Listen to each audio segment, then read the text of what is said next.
M560, The Answer. They got the beat, the campus beat, the campus beat. Yeah, the campus beat. Dan and Amy, and the stories like this keep piling up, don't they? We've covered just about all of them over the years. John McAdams at Marquette, Brett Weinstein at Evergreen State. Yeah. More recently, Sam Abrams at Sarah Lawrence. We got another one. We don't let anything fall through the cracks here. Try not to, because, I don't know, we place so much emphasis on higher education. You'd think we'd be concerned about, well, a little bit more concerned as a country, what's happening in higher education. I'm not just talking about the financing of it. What's happening on campus? We talked to the Tulsa professor who wrote this week about what's happening at Tulsa University, the elimination of liberal arts. You're paying a lot of money. Do you care what's happening to your children and what's happening to the adults who bear some responsibility over your children when they go to college? I would think you would. And also just a sense of fair play and justice, which is innate in America. Do you like people having their careers torn asunder illegitimately, having done nothing wrong? In fact, in many cases, having done everything right, at least antiquated notions, I guess, of what constitutes right and wrong. Which brings us to the case of Evan Charney. He is a, by all accounts, popular and accomplished professor of public policy, political scientist at Duke University. For 2 decades. And he was told recently that his contract would not be renewed after the current academic year. I got this from James Freeman over at Wall Street Journal, who picked up the story. Happy he did. Why? I read Freeman's article, and I'm still having a hard time finding the why, particularly when you have students rallying to Mr. Charney's defense, such as this one. As a woman of color, I write to bring attention to an aspect of Charney's teaching that will be as missed as much as it is needed in today's political climate. The climate at Duke reflects the polarization of the country at large. Conversations are halted before they can even begin. Instead of listening, instead of understanding or trying to understand, people on both sides are combative and dismissive. Charney taught us how to have those conversations, how to navigate race relations, how to empathize. That seems like a positive thing. It certainly was to that young woman. That's what she's saying. Now, remember, this is a Duke University that where there were no repercussions for the professorate that joined the witch hunt against the Duke lacrosse players many years ago.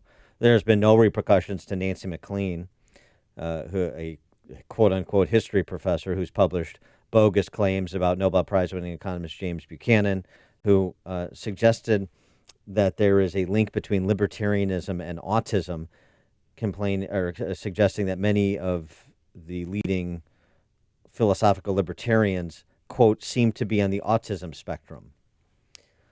No academic repercussions, professional repercussions for some of those instances, but Charney is going away. Why?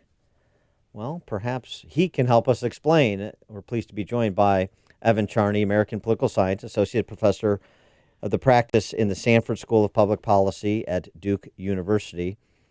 Evan Charney, thanks for joining us. Appreciate it. Thank you very much. It's a pleasure to be here. So, have you been able to piece this caper together? I have been able to piece this caper together. If you don't mind, I'd just like to go back and recount very quickly a few things about my teaching career here at Duke. Sure. I have been ranked one of the 3 most popular professors at the entire university. I teach now at the Sanford School of Public Policy. Every semester I receive top 5% teaching award commendations. I have received multiple university-wide teaching awards. And when word of the non-renewal of my contract last April got out, students undertook an unprecedented letter-writing campaign to the administration. They sent me copies of their letters. Hundreds of students wrote letters, extraordinarily long, detailed letters saying that my course basically changed their lives. So I was a very popular and beloved professor. In fact, a university-wide hearing committee with whom I filed a complaint said, and this is a quote, that they were very disappointed in what Stanford University did because for many, many students, I was a beloved and formative professor. So, So please go ahead. No, so why did you get fired? They didn't give you a reason? They did not give me a reason. They would not give me a reason. So I had to try to defend myself in this sort of utterly Kafkaesque process against charges that were never made clear to me. The dean of the department told me that the primary reason had to do with my poor service to the community, to the discipline, my poor service. And I knew that that was not true. And I got a hint of what was going on when I was able to find out that a small handful of students had complained about what had occurred in one class a couple of years ago in which we were having a discussion of racism at Duke University. And some students were very unhappy with what happened in class. By the way, the quote that you read from that student was a student in the same class about which several students complained. So most of the students felt very differently about the events of that class. But basically, it's the events of a single class that made certain students unhappy that has cost me my Well, what job. was said during that discussion about racism? Well, okay, so I am a very provocative professor. I challenge students on all sides of the political spectrum. And I go out of my way. So this is in a course called Policy Choice as Value Conflict. It's the required ethics course for all undergraduate public policy majors at Duke. I've been teaching this course for the past 20 years. As I said, I'm a very provocative teacher. I try my best to upend students' settled convictions, to force them to think. So I challenge them in as many ways as I can. And I said that I am someone who challenges people on all sides of the spectrum. I don't care about whether they're liberals or conservatives, and I go out of my way not to let students know where I stand on any given issue. So one day I will argue a conservative line on a given policy. The next day I will argue a liberal line on a given policy. And I never tell students my own ideas. I say that the hard work of finding out the right answers to these issues is up to them. It's my job simply to give them the tools. But in this class, I believe that I challenged a student who basically said to another student, I don't have to listen to what you're saying because you are saying this from a standpoint of privilege. Oh, boy. Right. And of course. This student had already made clear when we were having a discussion about educational opportunity that she was the poorest student in the class and had gone to a very poor school and that she had to struggle a great deal to get into Duke. And I said to this student, first of all, by saying that you don't have to listen to what she's saying because she is quote-unquote privileged, you are basically, number one, discounting her as a human being. Number two, shutting down the conversation before it can even begin. And what you have just done is a prime example of what I would consider to be a microaggression. In fact, I would call it a macroaggression. This student did not take kindly to being told that he Of course. had just engaged in a microaggression. So these students were very angry at what I did, and they complained to the administration. And the administration never told me that any students had ever complained about my teaching. I was never given the opportunity to respond, to defend myself, and even when my contract was not renewed, they would not tell me what had happened. happened. I had to find this out on my own. But you said this was a couple of years ago. So was that the term of your contract? Is that why the delayed reaction? We had a new dean, and I think this new dean is much more willing to listen to certain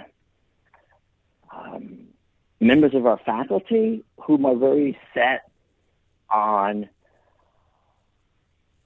enforcing a certain liberal orthodoxy on campus. Of course, here we go. Of course. I mean, now I would like to say something. I'm sorry, I don't mean to cut you off, but I would like to say something. I would never say this in the past because if any students were listening, I would play my hand and they would know where I stand politically because they don't know where I stand politically.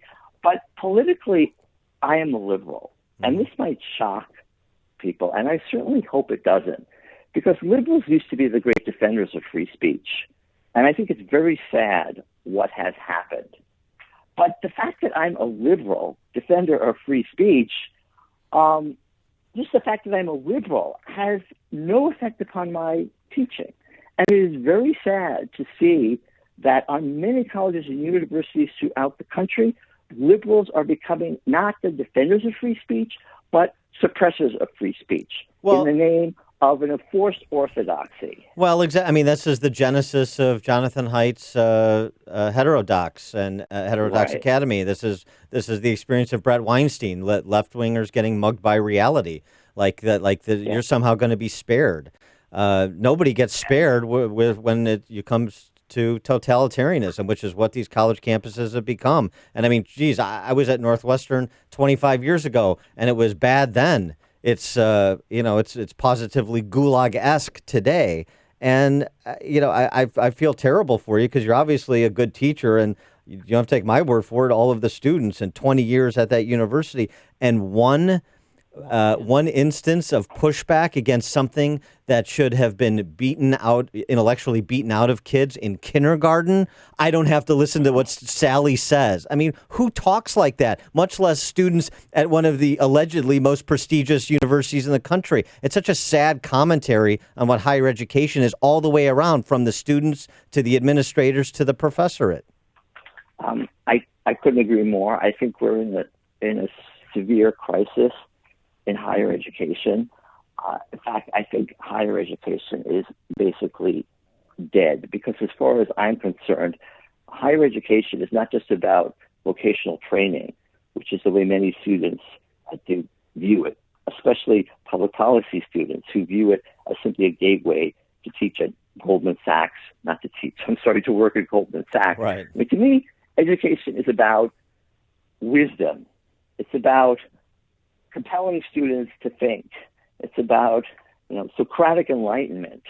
And I feel that is not the view of colleges and universities today. I think that many colleges and universities see their primary role as protecting students from quote-unquote harm for the sake of, quote, inclusivity, rather than having a serious educational mission.